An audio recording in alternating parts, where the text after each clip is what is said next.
Praise the Lord. Glory to God. April 30, last day of April. Glory to God. So, after this, we will be in the month of May. Okay, so, let's start. Let us pray. Father God in heaven, you are the God Almighty, the God that we should give praise and worship. We glorify your name. We adore you. Father God, forgive our wickedness, our disobedience, our shortcomings. Thank you, Heavenly Father, for your words that every day guiding us. Please help us to be what you want us to be. Mold us, change us, teach us until we become the person that is always longing for your presence and to hear your word. Heal the sick, provide for the needy. May we always remember that you are the only one we need to experience peace and completeness in our messy life. Glory to God. Praise the Lord. So, now I use the Facebook Live again because the rest stream is like scary, okay? Because I will not explain much of that, but maybe I will use this one and then upload in my YouTube, okay? But yesterday I don't have YouTube because I told you it's like scary. I downloaded the video, the one I did yesterday, but it came out in a different one. Okay, so I will not use that one. Maybe Prism Live again, I will shift to that one, but I will make like as short as possible so that it will not be in slow connection.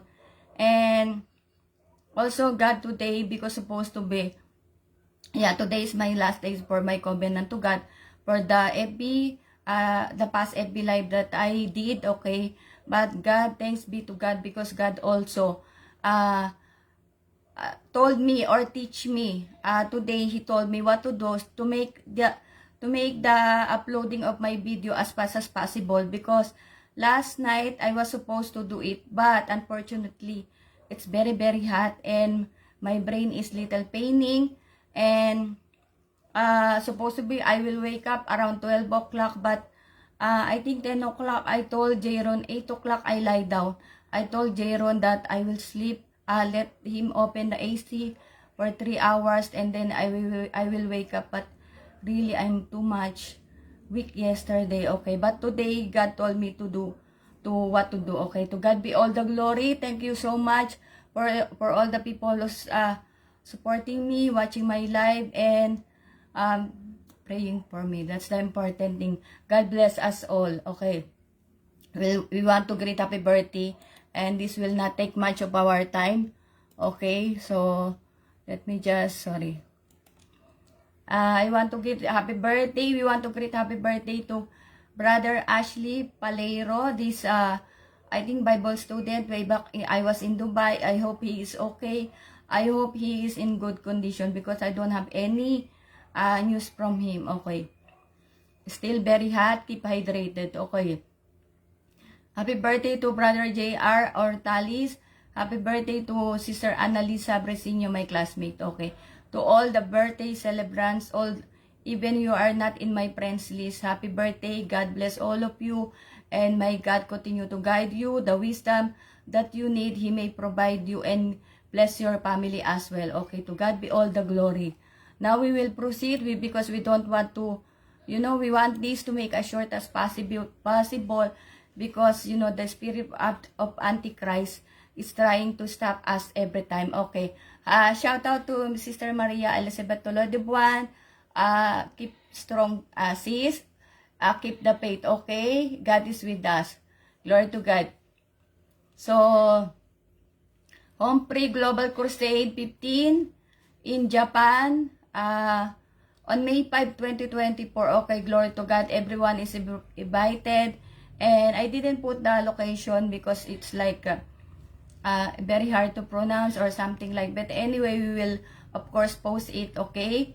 And I told you, even you're not in Japan and you want to hear the word of God, you want to receive salvation, you want to be included in the rapture, you can watch that any home free or even this coming home free, and you want to be baptized, you want to serve the Lord, you can go to the nearest PMCC Port Watch Church near your place, okay? And you can check also pmcc4w.org, okay? To God be all the glory.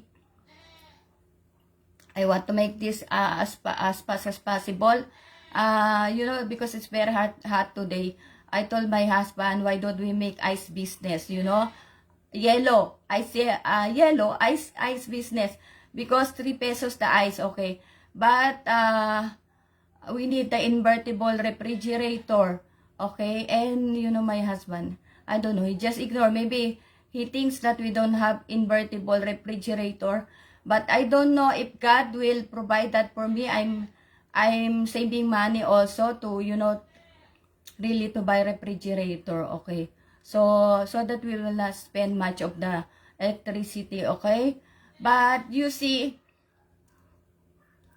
if you want to really earn, there's a lot of ways, okay? I saw somebody bought ice a while ago. I thought of, why don't we make ice salon, you know, ice business, right? There's a lot of things to think about. Just you need to be creative, imaginative, and pray, number 1. Okay, so happy watching to my sister Remy Deseo. God bless you, love you, my sister. And we have a neighbor in Laguna, you know, who became rich in basura, you know, trash. They said, right, nasa basura ang pera. This is Potong. They are rich now because of basura, bote, dyaryo, everything. That's why there's a lot of things, you know. Only some people are lazy. Or because we are taking someone we know from abroad that are sending to us. So that's the wrong thinking, okay? We should work. God gave us the hands, the eyes, everything. We are complete. So we should use what the talents God gave us, okay? To God be all the glory. I saw my past lives. Almost happened everything, okay? Nangyari na lahat, including the internet. Last February, I saw my live. I uploaded today, I guess. I said that now, by the grace of God, I have applied internet, which God also told me, okay? Because I saw my February live, and I said that the internet, maybe I can have the good internet. And you know, this April, I think that I applied for the internet. To God be all the glory. And I was just wondering why, you know, where is my FB live, January, February, when? But you know, the thing is, God left for me the lives, March and April, that are no need too much for editing. To God be all the glory. That's why, you know, the work of God, it's really amazing. And I mentioned before, di ko alam, I mentioned before, right?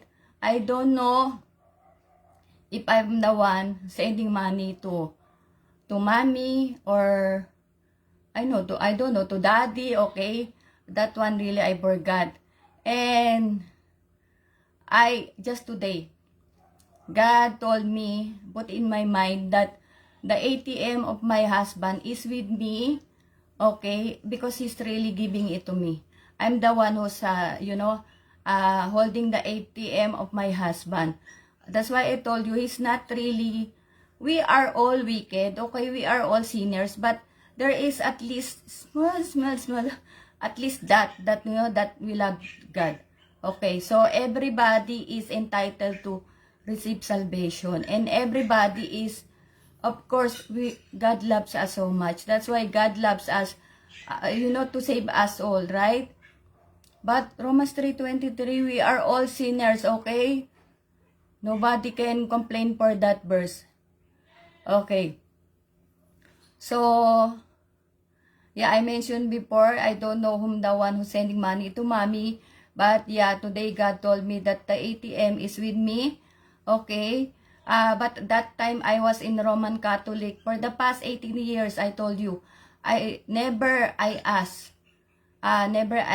anyone, my husband, mommy, okay, about that money that we were sending to to Julian, okay? Because she was here for the past 18 years, okay? And only today, that God told me that the ATM is with me. I'm not really sure. Maybe I'm the one sending to my BPI account because I have BPI account online, and then what I do is distributing the, like for example, I have one account BPI, and then I will send to my mom, to Andrea, to mommy, something like that, okay? But I don't know if God will tell me, but we're sending, okay? That's the thing. That's why I told you, never in my entire 18 years, I ask, or even my husband ask for the money that we send. Every time, Julian, if she hears something, like this time, because I came here right in this last August 2022, okay? If she will hear something that she doesn't like, immediately she will run to the other side. Like today, she ran to the other side, okay? And she will make marites. Everything that is happening here in the house, okay? Immediately she will run to her uncle and auntie or the other side family. She does not know that she is putting herself into more trouble, and devil is using her as a temptation to all of them. You remember I said about trials and temptation. Okay, so those are trials and temptation. They don't understand. She doesn't want Julian, my daughter, anyone, so she doesn't want, sinasabihan, like, ate, you should, like this, ate, you should do this. She doesn't want that, okay? And unlike to Jayron, I can correct him. She will, yes, mommy. That's why Jayron, when I'm shouting at him, yes, mommy, he will accept, okay? Julian, her heart is like her dad, my husband. That's why she is afraid that I will open or will see her mobile, because she's, she's keeping a lot of secret wickedness, that she's making marites her mother. But one time she asked me for help, that how can she hide to someone that she is not online, that no one can see that she is online. She want to hide that, and I help her, okay? Somebody should tell her at least, ate, it is not good to be marites. That you are spreading your nanay to other people. I'm the one, okay? If God can see if her spectrum disorder is really worse, God knows. But if the people around her is really the problem, why she is bad, why she is wicked, you better fear God and stop, okay? God is not joking if He is using me. God will not stop putting you in shame until you change. Okay, I hope you understand. Because you don't know that God is communicating with me and you are still wicked. Before I confronted her, that time when she took 800 pesos from my husband's wallet, I said, ate, why you do not fear God? But today I know why. Okay, so I don't have to ask myself because I know already the answer. And this one, it never came to my mind, really, never, that I am the one who will use by God to save my family and some other people. Glory to God. That's why, Ate Julian, if you will never stop being marites, sharing everything to the people you think kakampi mo, you better stop. I really do not know if you or all of you that you think kakampi mo are meant to be saved. Only God knows. If you are tupa or sheep, maliligtas kayo. You will be saved. But if you insist of following Satan, only God knows.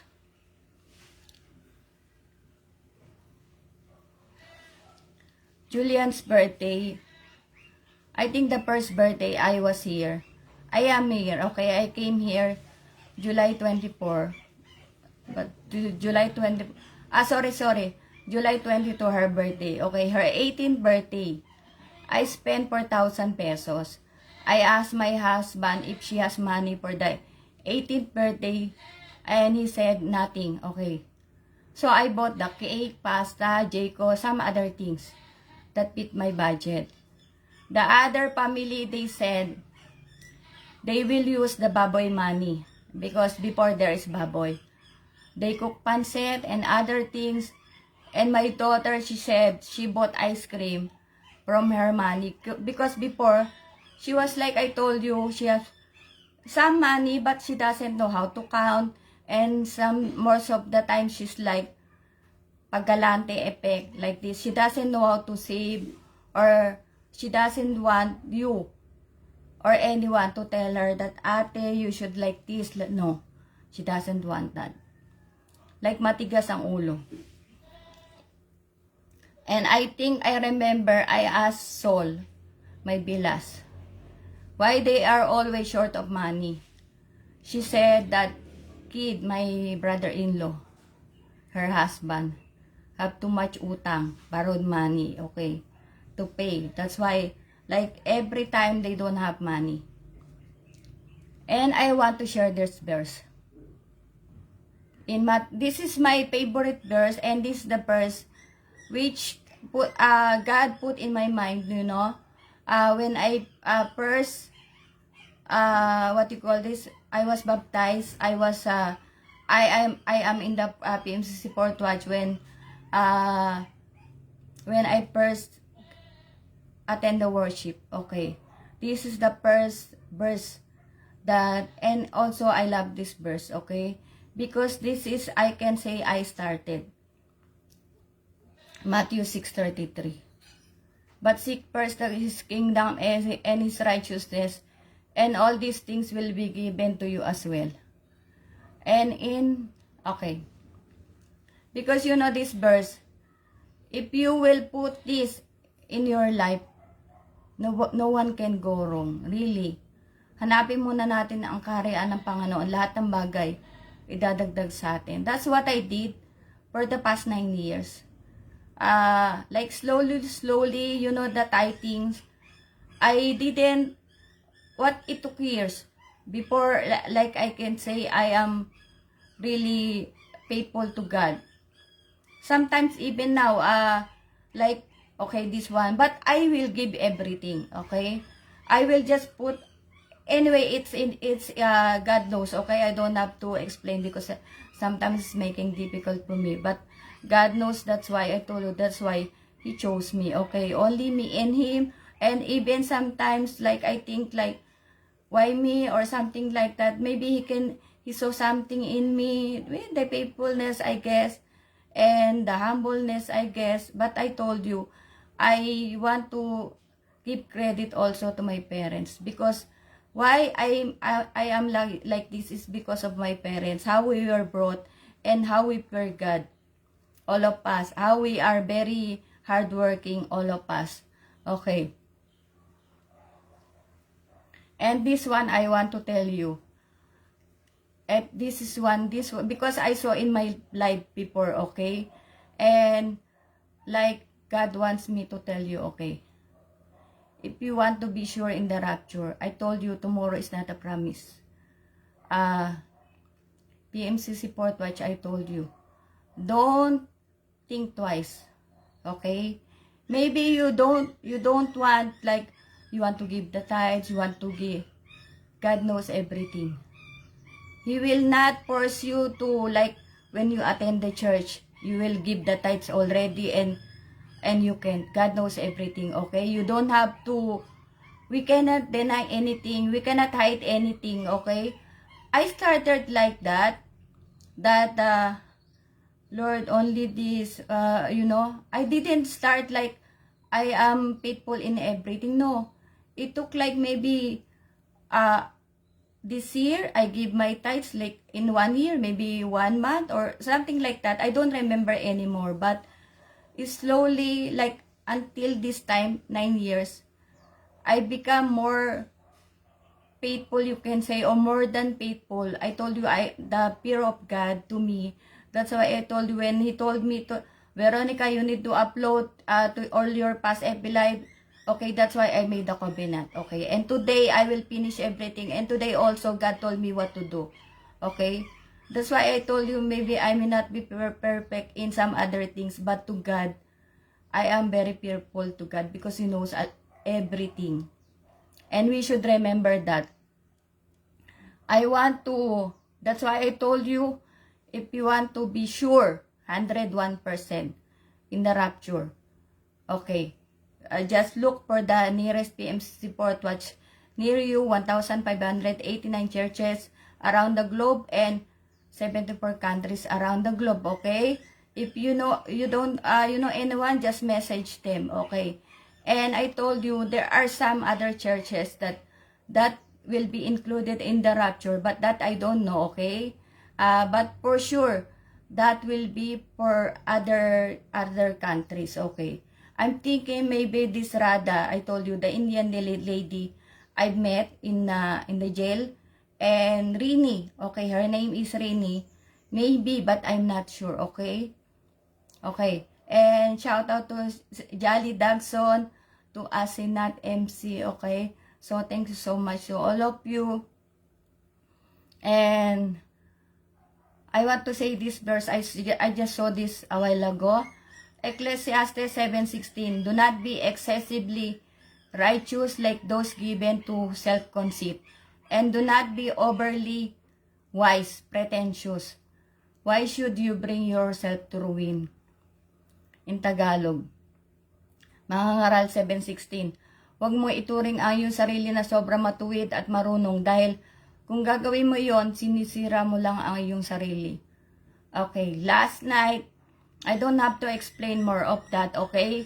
So, do not be righteous in our own self. Last night, God showed me the time is very, very short. Make sure you will be in the rapture, okay? That's why I told you, when you be left behind, that will be the great tribulation or the eternal hell, eternal punishment. That will be the worst nightmare. There's no nightmare that is good, okay? But that will be the worst that you can experience. That's why God is giving us the chance, to